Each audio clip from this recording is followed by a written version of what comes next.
దేవుని యొక్క కృపాసనము యొద్ద నీకు విజయము కలుగుతుంది. దేవుని కృపాసనము యొద్ద నీ కార్యము నెరవేరుతుంది. దేవుని కృపాసనము యొద్ద నీకు నెమ్మది కలుగుతుంది. దేవుని కృపాసనము యొద్ద నీవు సమాధానమును పొందుతావు.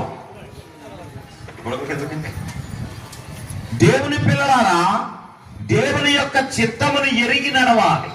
ఇందాక 28వ అధ్యాయంలో మనం చదువుకున్న ఈ నా మాటలు విని నా ఆజ్ఞలను పాటిస్తూ హత్తుకోవడం అంటే అదే కదా. రాత్రి ఒక సింపుల్ మాటలో చెప్పాను.